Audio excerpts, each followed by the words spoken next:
ہائے ہماری بربادی، بے شک ہم اس سے غفلت میں تھے، بلکہ ہم ظلم کرنے والے تھے۔ تو سورۃ قہف اور سورۃ انبیاء دونوں کی آیات کو ملانے سے یہ بات واضح ہوتی ہے کہ اس دیوار کے زمین کے برابر ہونے اور یاجوج ماجوج کی موجیں مارتے ہوئے نکلنے کا وقت ایک ہی ہے۔ وہ کیا وقت ہے؟ جب سور پھونکا جائے گا، قیامت بالکل قریب ہو جائے گی۔ اس کی مزید تفصیل صحیح مسلم میں ہے، اللہ کے نبی صلی اللہ علیہ وسلم کی زبانی موجود ہے۔ انشاءاللہ آپ کو یہ روایات سینڈ بھی کی جائیں گی، آپ اس کو خود بھی ڈسکس کریں گے۔ حدیث میں آتا ہے کہ نبی صلی اللہ علیہ وسلم نے فرمایا کہ عیسیٰ علیہ السلام اسی طرح مصروف ہوں گے کہ اللہ تعالیٰ عیسیٰ علیہ السلام کی طرف وہی فرمائیں گے، یعنی عیسیٰ علیہ السلام کی دنیا میں آنے کے بعد یاجوج ماجوج نے آنا ہے۔ ان کو ذرا دھیان سے دیکھیے گا تاکہ ہم کسی کو انفارمیشن دیں تو ہم اچھی اور اوتھینٹک چیزیں بتا سکیں۔ کہتے ہیں کہ اللہ تعالیٰ کہیں گے کہ میں نے اپنے کچھ ایسے بندے نکالے ہیں کہ کسی میں ان سے لڑنے کی طاقت نہیں ہے، اس لیے تم عیسیٰ علیہ السلام کو حکم دیں گے اللہ کہ میرے بندوں کو طور کی طرف لے کر جا کر محفوظ کر لو۔ اللہ تعالیٰ یاجوج ماجوج کو بھیجے گا، وہ ہر اونچی جگہ سے دوڑتے ہوئے آئیں گے۔ ان کے پہلے لوگ یعنی شروع میں جو لوگ نکلیں گے وہ تبریا جھیل پر پہنچیں گے، اس پر جو بھی پانی ہوگا وہ سارا پی جائیں گے۔ جب بعد میں آئیں گے نا لوگ، وہ آ کے دیکھیں گے یعنی پانی بالکل وہاں موجود نہیں ہوگا، تو وہ دیکھیں گے کہ یہاں کچھ پانی ضرور تھا، یعنی نشانات سے پتہ چلے گا۔ اللہ کے نبی عیسیٰ علیہ السلام اور ان کے ساتھی محصور ہی رہیں گے، یعنی وہاں پہ ہی وہی طور میں کہ عیسیٰ علیہ السلام وہاں پہ رہیں گے، تو یہاں تک کہ ان میں سے ہر ایک کے نزدیک بیل کا سر آج تمہارے نزدیک 100 دینار سے بہتر ہوگا۔ پھر عیسیٰ علیہ السلام اور ان کے ساتھی اللہ سے دعا کریں گے، اللہ تعالیٰ یاجوج ماجوج کی گردنوں میں کیڑے ڈال دے گا، وہ سب ایک شخص کی موت کی طرح سارے ہلاک ہو جائیں گے۔ پھر اللہ کے نبی عیسیٰ علیہ السلام اور ان کے ساتھی زمین پہ اتریں گے تو زمین میں ایک بالشت جگہ بھی نہیں پائیں گے جسے ان کی گندگی نے نہ بر رکھا ہو۔ اللہ تعالیٰ بختی اونٹوں کی گردنوں جیسے پرندے بھیجے گا جو انہیں اٹھا کر وہاں پھینک دیں گے جہاں اللہ چاہے گا۔ پھر اللہ تعالیٰ ایسی بارش برسائے گا، کوئی مکان یا خیمہ اس کے بغیر نہیں رہے گا۔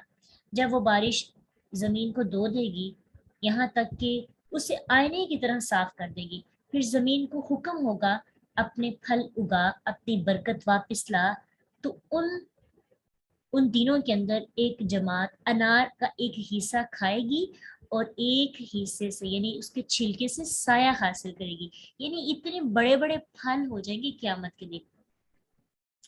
سبحان اللہ، کہ انار کھائیں گے اور پھر ایک جماعت انار کا ایک حصہ کھائے گی اور اس کے چھلکے سے کیا کرے گی؟ سایہ حاصل کرے گی۔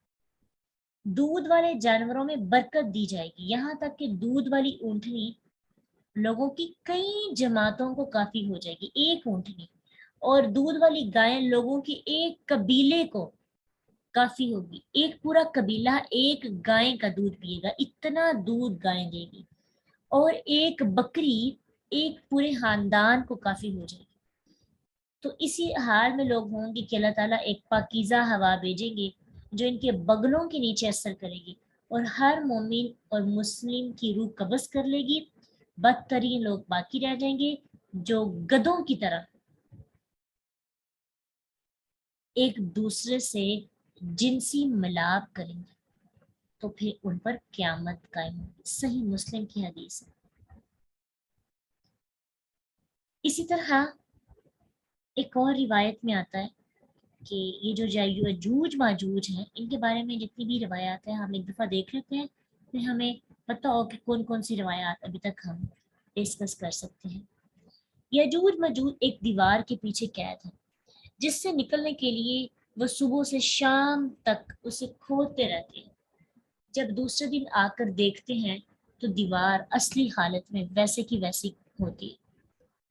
اور یہ صحیح حدیث ہے ابن ماجہ کی کہ ابو ہریرہ رضی اللہ عنہ کہتے ہیں کہ نبی صلی اللہ علیہ وسلم نے فرمایا یاجوج ماجوج ہر روز دیوار کھودتے ہیں، جب وہ اتنی کھود لیتے ہیں کہ سورج کی شعائیں نظر آ جائیں تو ان کا بادشاہ کہتا ہے اب چلو واپس، باقی کل کھودیں گے۔ وہ واپس لوٹ جاتے ہیں، اللہ تعالیٰ اس دیوار کو دوبارہ اصلی حالت میں لوٹا دیتے ہیں۔ جب ان کی قید کی مدت پوری ہو جائے گی، اللہ تعالیٰ انہیں لوگوں پر ظاہر کرنا چاہیں گے تو وہ دیوار کھودیں گے حتیٰ کہ انہیں سورج کی شعائیں نظر آئیں گی۔ تو ان کا بادشاہ ان سے کہے گا اچھا اب چلو باقی انشاءاللہ کل کھودیں گے۔ جب وہ انشاءاللہ کہیں گے تب وہ اگلے روز پلٹیں گے تو دیوار کو اسی حالت میں پائیں گے جس پر انہوں نے چھوڑا تھا رات کو۔ پھر کھدائی شروع کر دیں گے حتیٰ کہ پھر وہ دیوار ٹوٹ جائے گی اور وہ باہر نکل آئیں گے، یعنی جب وہ انشاءاللہ کہیں گے تب دیوار ٹوٹے گی۔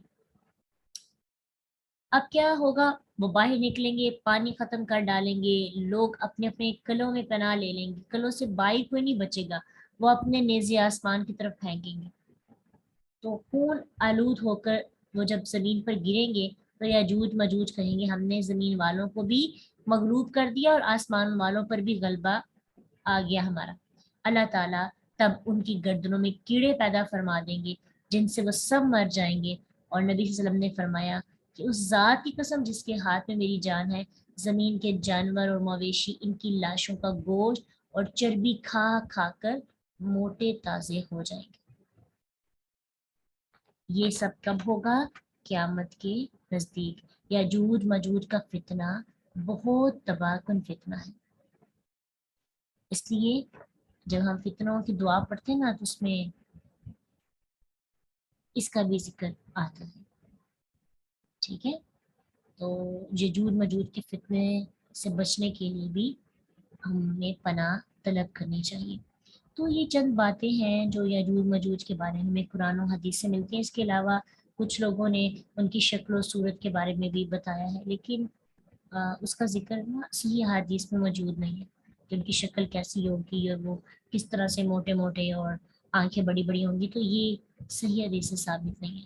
یہ ہے کہ وہ آدم کی اولاد سے ہیں اور قیامت کے نزدیک، یعنی قیامت علامات قیامت میں سے ایک ہی علامت ہے۔ دجال کے بعد عیسیٰ علیہ السلام، عیسیٰ علیہ السلام دجال آ جائیں گے تو اس کے بعد یاجوج ماجوج کا فتنہ آئے گا۔ تو یہ اپنی یہ سٹوری جو ہے نا اپنے بچوں کو بھی سنانی چاہیے اوتھینٹک طریقے کے ساتھ تاکہ ان کو بھی پتہ ہو۔ ویسے تو بہت سی سٹوریز آتی ہیں لیکن اس سٹوری کا بھی پتہ ہونا چاہیے۔ اللہ تعالیٰ ہمیں حق کی علم تک پہنچنے والوں میں شامل کرے۔ وآخر دعوانا الحمد للہ رب العالمین۔ سبحانک اللہم وبحمدک نشہد ان لا الہ الا انت نستغفرک ونتوب الیک۔